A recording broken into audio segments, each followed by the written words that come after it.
lado de cá, tá? Depois você me escuta, né?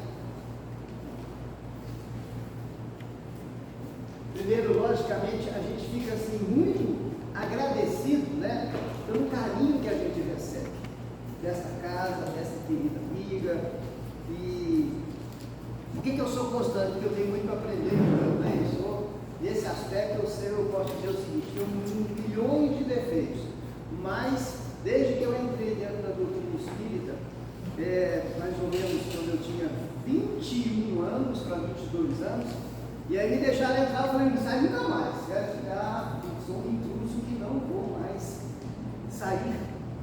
E assim, é muito importante que, tal qual muitos de vocês, meus queridos irmãos, né, que às vezes adentram uma casa espírita motivado por dificuldades, por dores, por perdas, né, e a gente quer ser feliz, e a gente quer retirar da gente tudo aquilo que é um obstáculo e um incômodo para a nossa felicidade.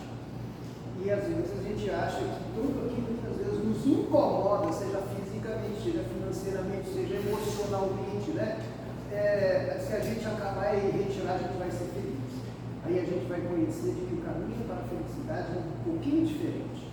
Facílimo de compreender, dificílimo de prosseguir neste caminho. Difícil por quê?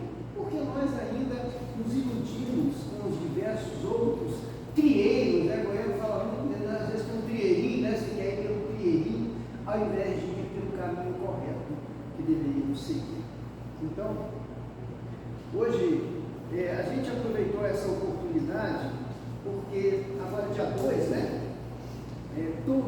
Muita gente, não só no Brasil, México, muitos países do mundo, eles têm no dia 2 de novembro, vamos dizer assim, a celebração do Dia dos Mortos. Nós temos o Dia dos Pais, temos o Dia das Mães, né? Temos o Dia das Crianças, e aí tem o Dia dos Mortos. Mas é muito importante que esse Dia dos Mortos tenha um significado bastante importante para nós, no sentido de razão de ser. E a doutrina espírita, com toda certeza, o espiritismo, ele tem hoje a maior propriedade em falar sobre mortos. Por quê? Porque a gente fala o seguinte: o espiritismo matou a morte. Não é? Não existe morte. Não existe morte. O que acontece é que nós que aqui nos encontramos, este corpo vai morrer. Este corpo vai se acabar. Quando? Nenhum de nós sabe, né? E aí começa então assim a gente começar a raciocinar. Quando eu vou morrer? Eu estava vendo, viu, Alberina? No mundo morrem, em média, 120 mil pessoas por dia. É muito, né? 120 mil pessoas por dia. Das mais diversas e variadas idades e condições. Então, a gente vê todos os dias ao nosso redor, às vezes muito pertinho da gente, pessoas que morreram. Que o corpo morreu e o espírito, e aí o espiritismo veio trazer essa maravilhosa, né? Não é que o espiritismo não inventou a vida após a morte, ela sempre existiu, sempre existirá, mas ele identificou, e aí ele começou a saber como é que é a vida lá no mundo espiritual e como é que a gente vem parar aqui. Isso é muito interessante. Mas quando a gente fala em morte, 120 mil pessoas, 130 mil pessoas morrendo todos os dias, a gente pergunta: quem é que está preparado para morrer? E preparar para morrer não é preparar para morrer em relação a você deixou o seu inventário, você deixou, né, o seu testamento, você deixou, que seria até muito importante que você resolva essas coisinhas aqui. Por que as coisinhas? Porque acontece muitas vezes quando a gente está no mundo espiritual e deixou para a gente aqui, às vezes, dificuldades. Mas não. Ou seja, quando a gente fala se preparar, é porque para ir para o mundo espiritual, a gente tem que estar preparado no campo espiritual. Não vamos levar o mundo material, nenhum bem material, né? Uma das coisas que a gente mais escuta e diz, olha, caixão não tem gaveta, né? Por que a gente escuta esse caixão não tem gaveta? Olha, não se apegue ao dinheiro, que esse dinheiro você não vai levar com você. Não se apegue a esse carro que você não vai levar com você. Não se apegue a essa casa que você não vai levar. Não se apegue à sua beleza, que daqui a pouco, a hora que você vê lá que ela começar a se decompor, nossa, estou ficando, né, bem feio. Não se apegue a nada, porque nada disso nós vamos levar. O que é que nós vamos levar para o mundo espiritual? É toda a nossa bagagem de vida, tudo aquilo que constitui, aquilo que está dentro do nosso interior, nossas amizades, nossos amores, mas também nossos desafetos, nossos rancores, nossos ressentimentos, que esses nós guardamos em nós. Ele não é, que a gente fala assim, não, meu coração está amargurado, meu coração está ressentido. O coração ressentido não é o coração do corpo, é o coração da alma.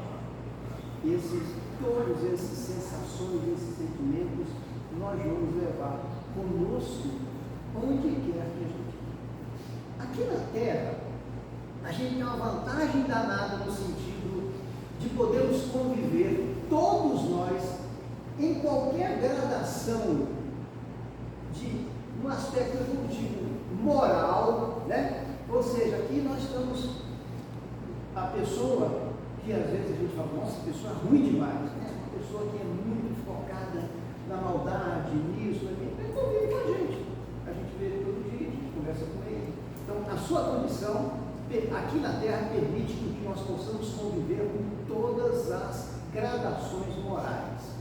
No mundo espiritual, não. No mundo espiritual, o que demanda e que manda é o seu peso moral, o seu peso vibracional, a sua condição espiritual. Aí nós vamos começar a entender por que muitos espíritos, quando a gente toma conhecimento, eles nem percebem que morreram. Tem muitos espíritos que morreram, que às vezes, né, depois deixaram o corpo, que vão para o mundo espiritual e ficam lá em casa. Ficam convivendo, estão apegados, estão presos, não estão absolutamente preparados para voltar para a verdadeira paz. Talvez por isso começamos a entender a importância de termos um dia dedicado ao Dia dos Mortos. Por quê? Talvez é normal e natural, quando algum dos nossos entes queridos, parentes morrem, a gente chora, né? A gente sente saudades, a gente vai ressentir muito, depende. Cada um tem uma situação, também quem aqui fica, de sentimento, né? De sentimento de perda, tudo isso. Mas depois isso vai vivendo, não vai? Vai passando, é só brincadeira. Mas eu lembro, eu morava no Jaó, e eu tinha uma amizade com um casal, e um dia a minha comadre morreu. Ela morreu uma morte relativamente prematura, né? Ela me perdoe contar essa história.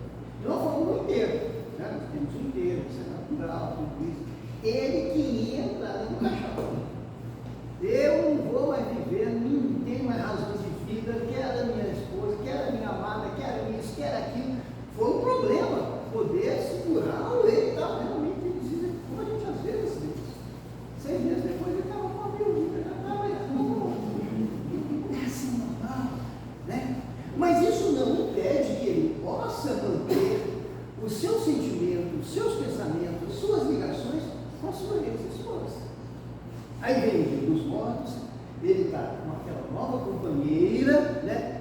Se ele pode pensar, pode fazer bons pensamentos, pode agradecer, porque ele tomou esse sentido.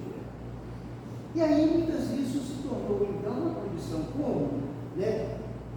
O catolicismo, os evangélicos e muitas outras religiões, eles não têm a visão que o espiritismo tem. No catolicismo morremos, ou nós vamos para as regiões infernais, ou vamos para o purgatório, né? Ou vamos para o céu. Eu não conheço muito, não sinto muito, você vai esperar primeiro o juízo final, não, para a gente poder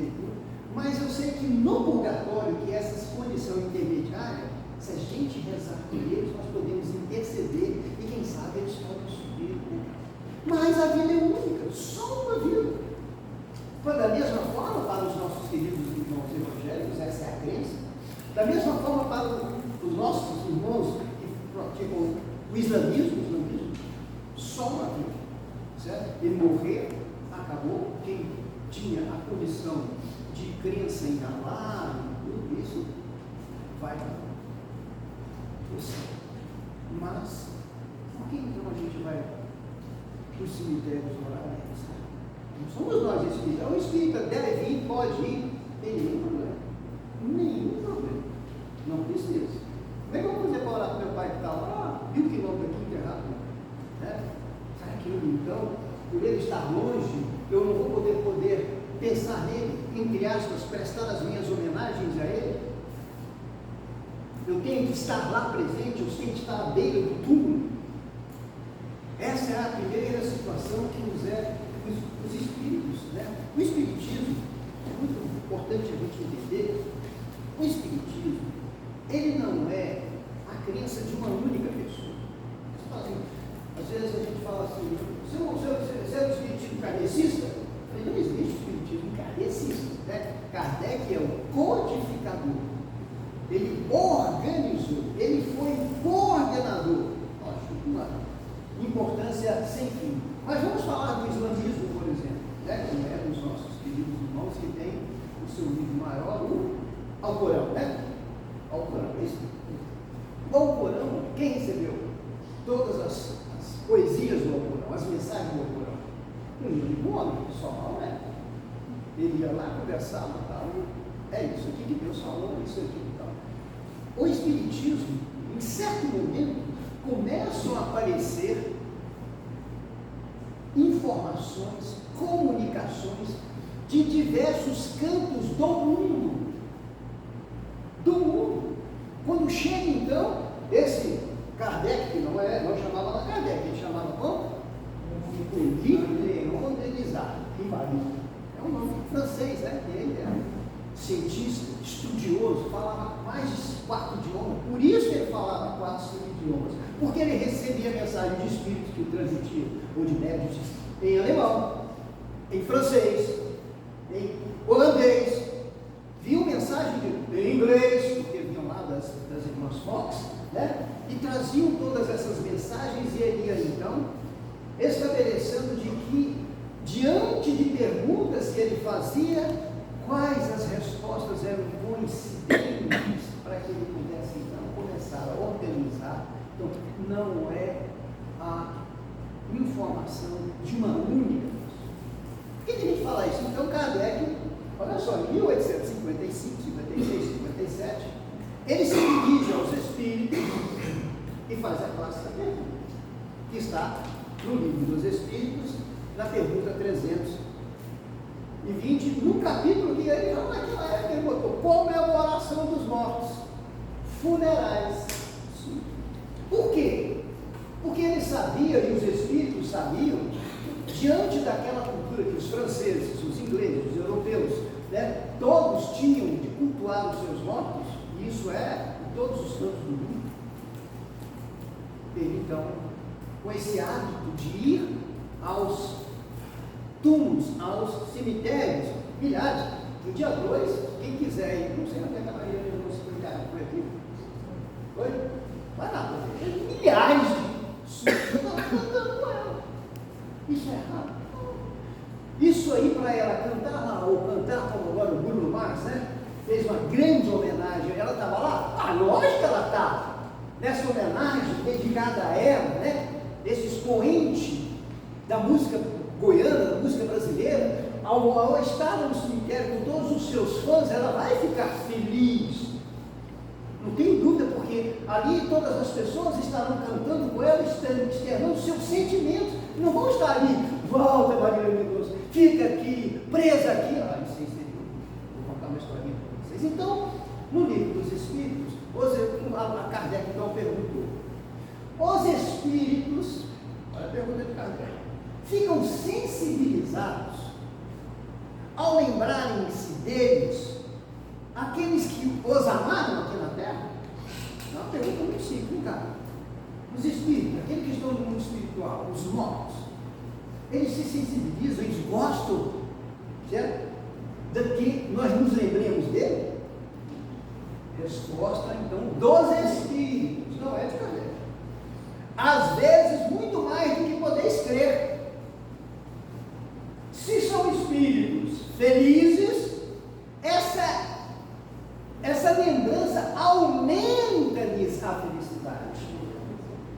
Se são infelizes, olha, então no mundo espiritual vamos encontrar espíritos felizes e espíritos infelizes. Vamos falar um pouquinho sobre isso. Porque estão espíritos felizes, porque outros são infelizes. Para os infelizes, essa lembrança é para eles um alívio. É quando você então se lembra de alguém que está no mundo espiritual, parente seu, aquele que conviveu com você, você se lembra, nossa, ele lembrou de mim. A minha mãezinha, ela tinha uma coisa com meu irmão ligava para minha mãe. Ela falava assim, Fernando, fala para o seu irmão ligar para mim uma vez que seja por mês, porque eu fico muito feliz de receber uma ligação dele.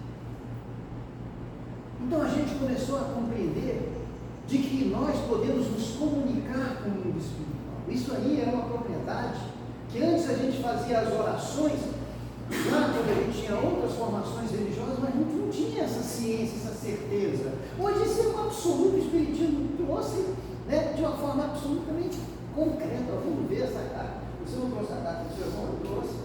Eu vou ler a carta do seu irmão, a primeira que está lá, e enxugou de lágrimas que vai nos discípulos. A gente vê como que essa interação é maravilhosa e como que essa condição daqueles que estão no mundo espiritual, como que nós podemos ajudar e como nós podemos atrapalhar às vezes. Sim. Aí olha Kardec perguntando, o dia da comemoração dos mortos tem alguma coisa de mais solene para os espíritos? Eles se preparam para visitar os que irão orar sobre os seus despojos, sobre os seus túmulos? Pergunta feita para os espíritos, que Kardec queria saber. Os espíritos então responderam, os espíritos atendem ao apelo do pensamento, nesse dia como em qualquer outro dia.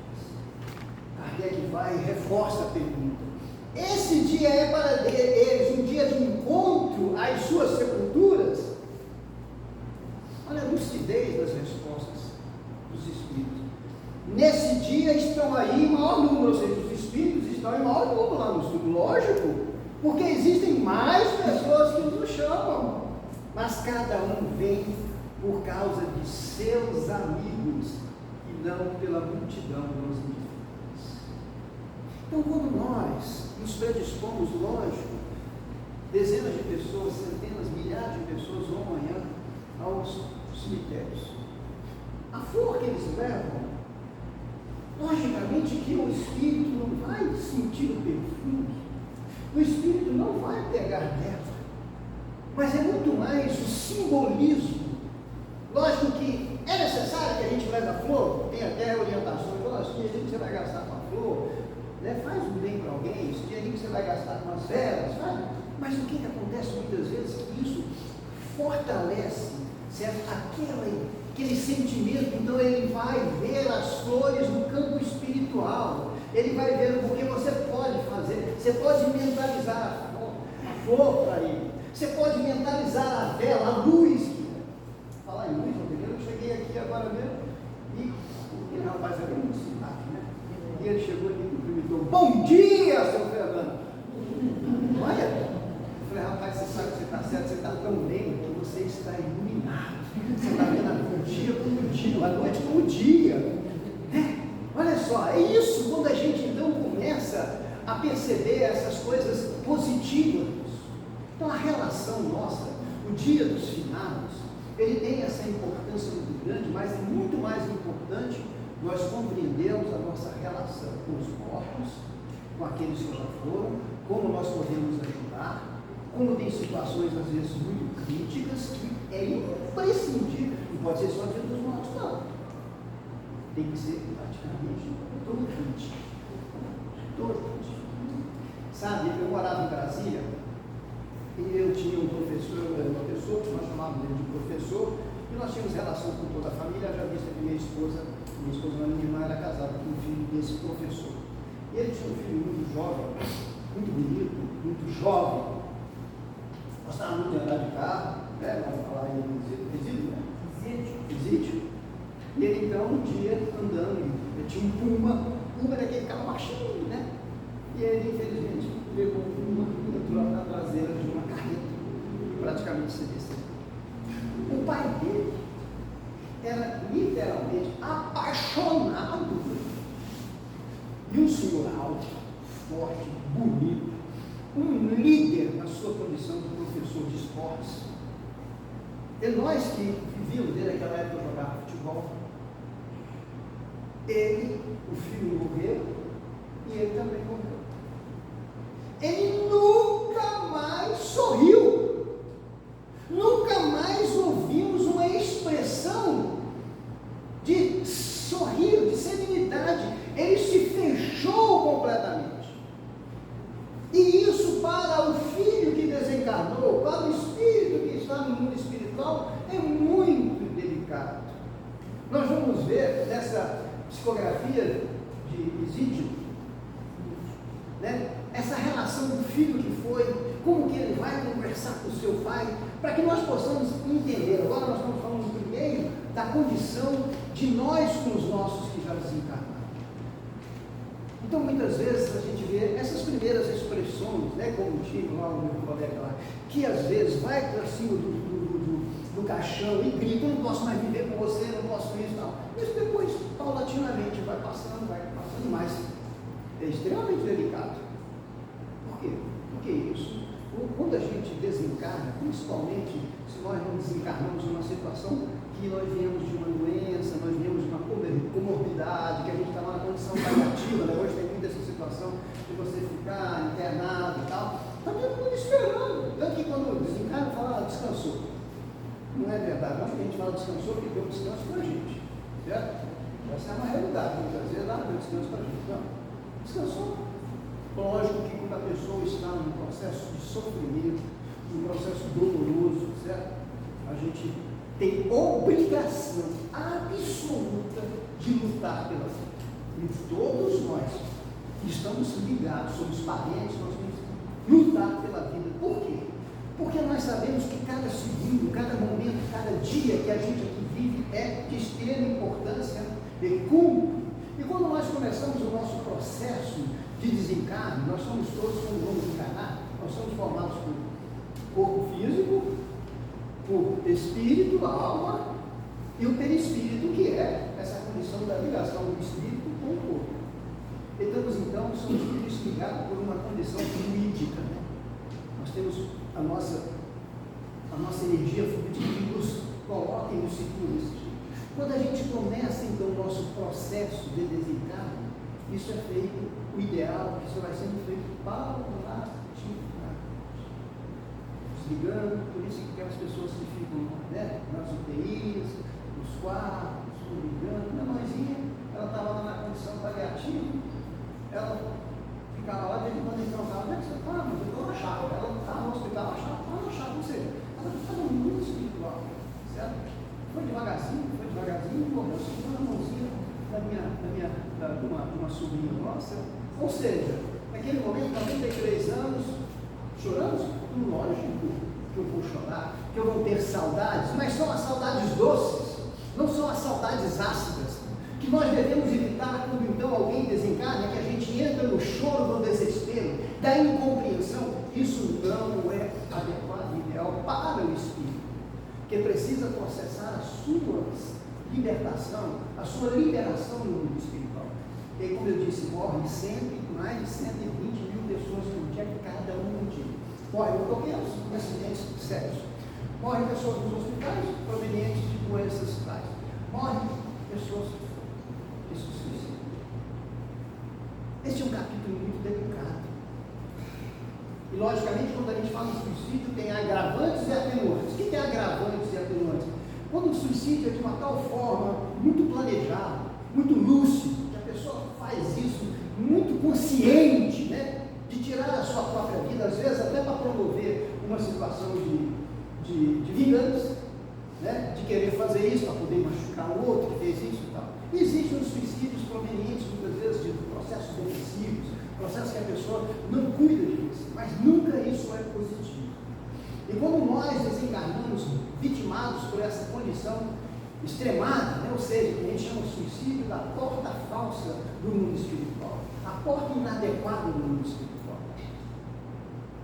Só me engano, no livro Céu e Inferno, da codificação, lá você tem então o céu e o inferno. Kardec foi extremamente lúcido junto com os espíritos em poder dar essa nossa conexão do que é céu e inferno, ou seja, e dentro da condição do inferno vai mostrar os suicidas.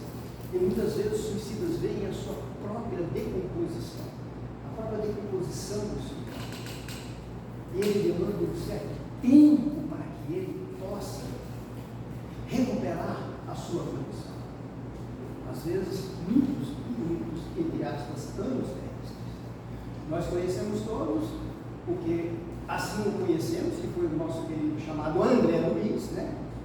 Foi o nome dele, passou a ser André Luiz depois, que ele estava no mundo espiritual.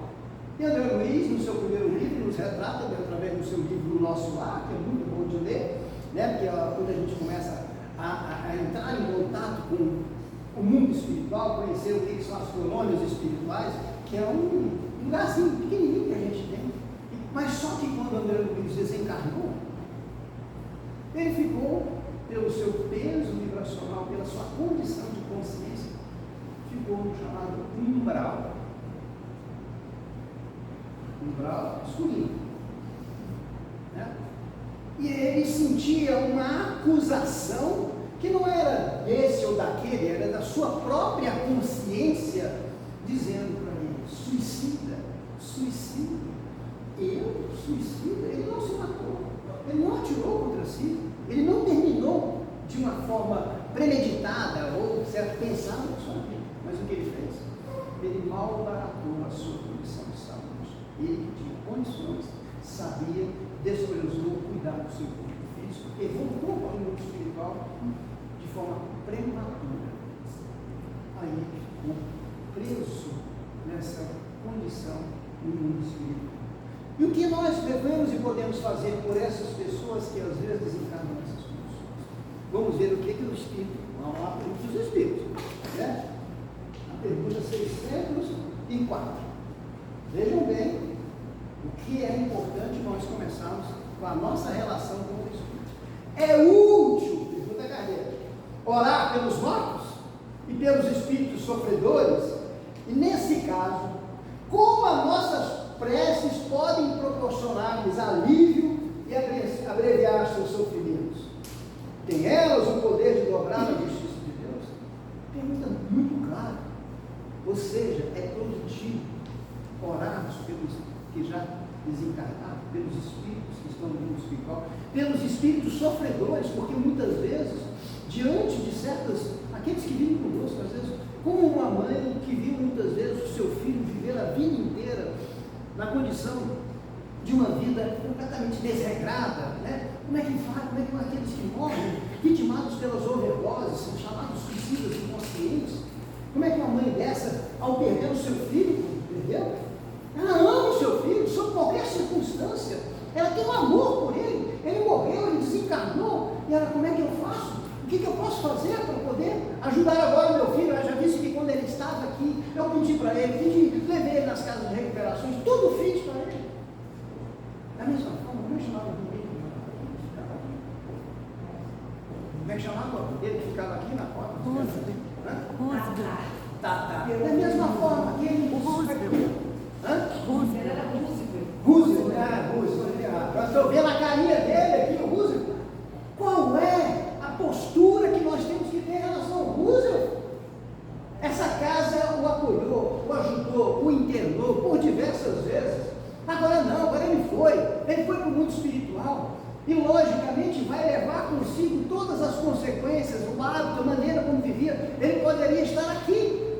Para que que nós possamos fazer e ajudá-los, conquistar, orar por eles, fazer luz, projetar sentimentos, pedir, né, que possam a espiritualidade cuidar deles.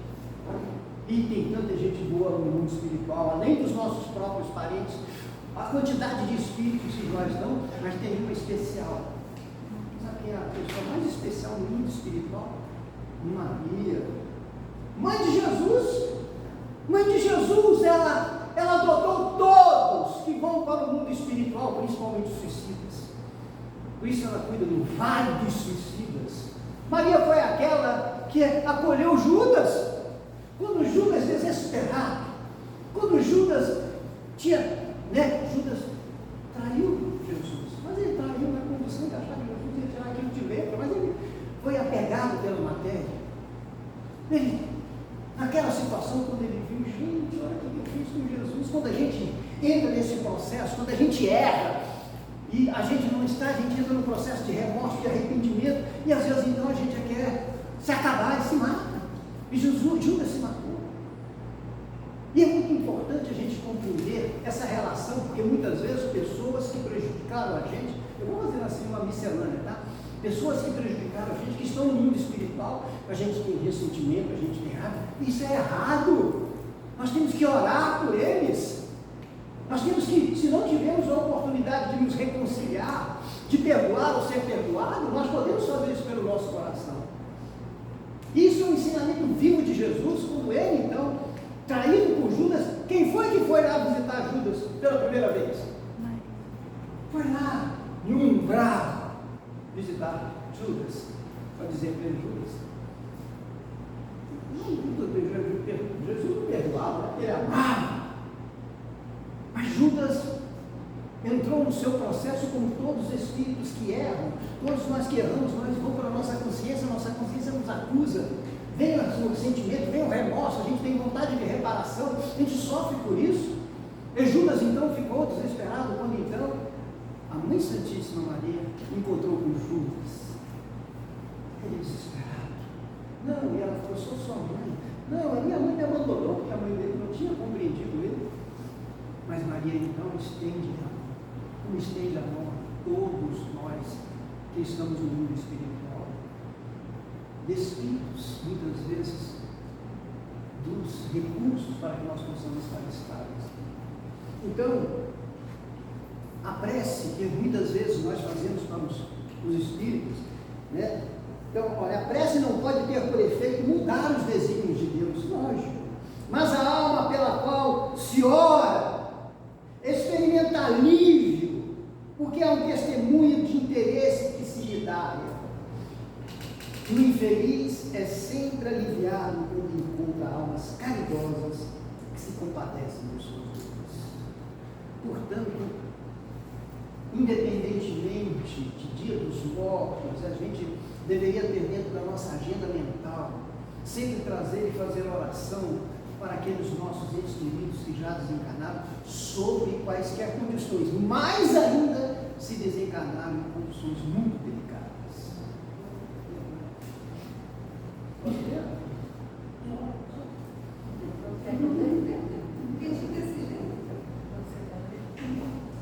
Desculpa, gente. Sei lá se está bom, mas a gente vai fazer. Então, essa aqui, né?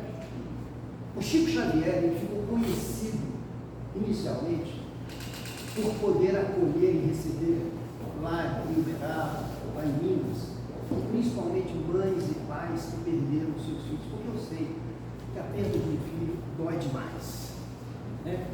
Dói demais. Meu pai morreu com 58 anos e minha avó falou para minha mãe, você não sabe a dor que é perder um filho, minha avó já tem 78 anos. Imagina quando a gente perde filho de 18, 17 anos como eu. Então eu vou ler para vocês justamente uma psicografia dessa, que é a primeira, né? Essa aqui é a primeira. É a primeira que esse jovem, que é, depois da aula Melina fala, que a família foi lá em Uberaba, foi em Uberaba ou? Foi. Lá em Uberaba, 10 meses depois que ele morreu, elas não tinham nenhuma expectativa, chegaram lá, o Chico lá eram centenas de pessoas, né? E eles sentaram lá no fundinho, e E aí a primeira psicografia que disso é essa. Chico Xavier. Querido papai, querida mamãe, abençoe um filho de volta, ansioso de atendimento e de paz. Ansioso de atendimento e de paz. Abraço as minhas irmãs queridas que estavam lá e ofereço aos amigos a minha simpatia e apreço. Estou entre pessoas que desconheço lá no mundo espiritual, mas fico em casa. A bondade está brilhando em todos e através da luz que me cerca, posso escrever qualquer coisa. Ou seja, poderia escrever porque a luz está me cercando. Papai, primeiro o senhor, papai, venho pedir a sua resignação qual o doente que solicita remédio. Preciso disso, papai, a fim de viver aqui. Este viver aqui significa ajustar, compreender, aceitar as ocorrências e ser útil. Dirige para o seu pai. Suas lágrimas, papai, formam um laço tão forte como aquele que nós, nos quais prendíamos as redes do campo. Estou de trabalhar com a frase. Quero sair, papai, do círculo fechado em que me encontro e não consigo. Estou parado, sem forças. Papai, a morte não é o fim. A vida continua. Lembra o pasto morto? Quando a chuva chega de monte, tudo que parecia ser puro e poeira torna a reverdecer. Assim é a vida quando termina no corpo. Rogo ao Senhor e à mamãe, tanto quanto às minhas irmãs, que não me lembrem hospitalizado nem morto. Lembranças daqueles que morreram é lembrança viva, é lembrança das coisas boas que eles fizeram, dos momentos vivos, dos momentos de felicidade e não de doença de doença.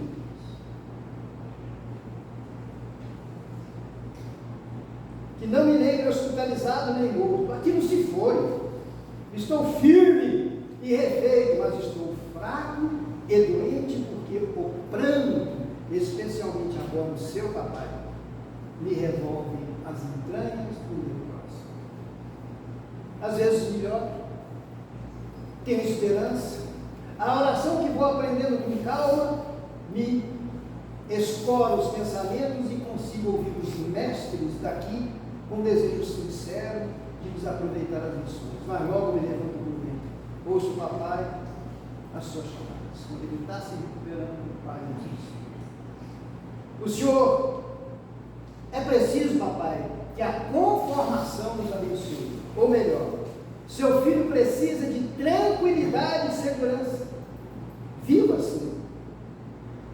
O Senhor e a mamãe precisam recordar que as meninas aí estão, que a família não se acabou e que seu filho foi auxiliado e pode auxiliar. Não vou dizer. Sei tudo. Sei que o Senhor contava comigo sendo seu companheiro, que Deus lhe dera, mas creia que ainda sou. Compreendi os seus projetos de futuro, eram os meus, para seguir seus passos, para imitar o meu pai, o próprio estudo, para mim sacrifício. Queria o campo, gostava da fazenda, queria estar com o pai. A beleza das árvores, as águas moventes, o ar puro. Vou lá no final.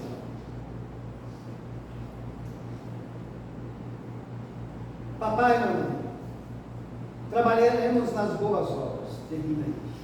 O mundo espera seguidores de Jesus para alimentarem a vida. Tudo é bênção de Deus. O vovô Isídio e o tio Neném estavam lá. Com o padre José Zaquim, um protetor e amigo nosso, estão aqui comigo. Parentes, estaremos sempre conosco. E deixo um abraço a todos. Eles dizem que têm pedido a Jesus por nós todos, sem esquecer que a vovó Aldenina pede por tio Tunico, como pelos demais familiares. Então, quando eu tenho as comunicações, muita gente chega e manda as suas notícias. Queria escrever mais, mas então não posso. Mamãe, agradeço o seu esforço por mim, baseado na sua confiança em Jesus e em nossa Mãe dos Céus. Não deixe que a nossa casa esteja sem a luz da oração. Não deixe que a sem a luz da oração. Não deixem que as suas casas, as minhas e as nossas, fiquem sem a luz da oração.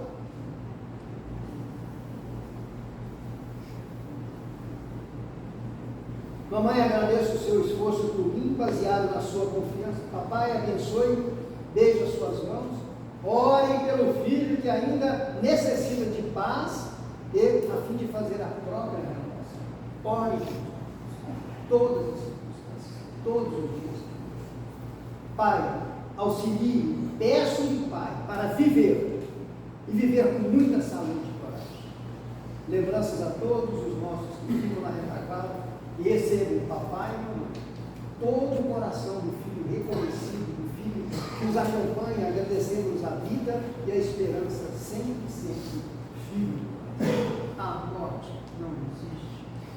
Os amores, os sentimentos serão para toda a eternidade. Nossos filhos, nossa esposa, nossos netos, todos os nossos amigos. O amor nos une para todo mundo. Onde quer. Obrigado. Obrigada. Muito obrigada, Fernando. Obrigada por estar conosco sempre. E foi muito importante essa reflexão do Dia dos Mortos, né?